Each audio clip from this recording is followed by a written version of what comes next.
जय माता दी। हम कितना भी कोई हमारा प्रिय हो, उसके कर्म बंधन को हम नहीं काट सकते। जितनी जल्दी इन चीज़ों को हम अपने माइंड में बिठा लेते हैं, यकीन मानिए हम अपना जीवन आसान कर लेते हैं। मैं मानती हूँ हमें उस चीज़ को लेके बुरा लगता है, हमें टेंशन होती है, लेकिन क्या हम आज सिंपल सी चीज़ है, अगर हम किसी को बोले कि ये गलत रहा है, आप इस पे मत जाओ, तो क्या सामने वाला मान जाता है?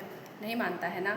ठीक इसी प्रकार से ठीक है, आज हम किसी घर परिवार में पैदा होते हैं, हम लोगों से हमारा रिलेशन होता है, हमारे रिश्तेदार होते हैं, हमारे जानने वाले होते हैं, लेकिन जब हम किसी को देखते हैं कि वो सही से जीवन यापन नहीं कर पा रहा, चाहे उसको कोई ऐसा रोग है, चाहे कोई भी उसके जीवन में तकलीफ़ है जिसे हम चाहते हैं कि हम उसको दूर कर दें, लेकिन अगर उसने पता नहीं कितने जन्मों में कैसे कैसे कर्म करे हैं जो नहीं करने चाहिए थे, तो हो सकता है वो अपने कर्म बंधनों को काट रहा हो।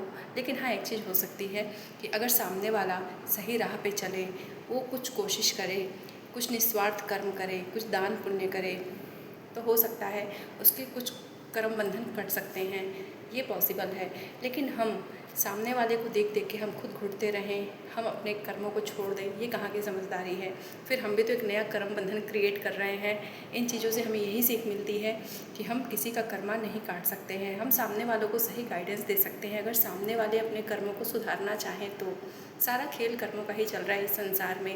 युग कोई भी रहा हो, कर्मों में हम सब बंधे हुए हैं। भगवान ने हमें छूट दी हुई है, जैसा कर्म करोगे, लेकिन कर्म फल भोगने में इंसान आज़ाद नहीं है, उसको भुगतना ही भुगतना पड़ेगा।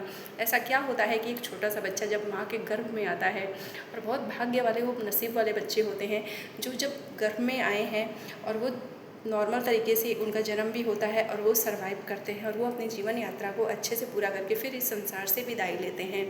तो सारा चीज़ कर्मों के ऊपर ही चल रहा है।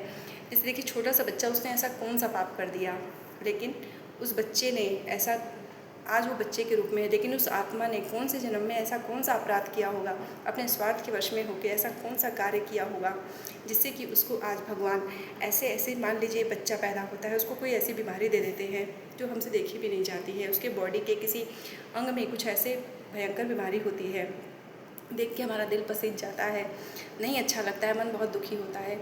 लेकिन सब अपने अपने कर्म बंधनों को भुगत रहे हैं, इसलिए हम कर्म करने में आज़ाद हैं, कर्म फल भुगतने में आज़ाद नहीं हैं। इसलिए हम सबको बहुत सोच समझ के कर्मा करना चाहिए।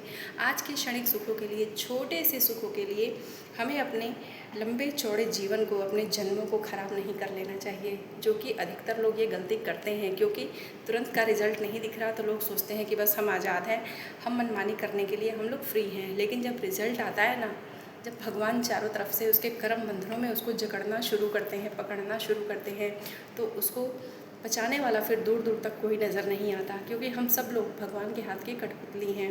इसलिए कर्मों को सोच समझ के हम सबको करना चाहिए। आज के सुख का त्याग कर देना चाहिए, लेकिन अपने आने वाले भविष्य को संवार लेना चाहिए। एक समझदार इंसान वही होता है जो स्वयं भी सही राह पे चले और कोशिश करे कि खुद ऐसा जीवन जिए जिससे दूसरों को प्रेरणा मिले।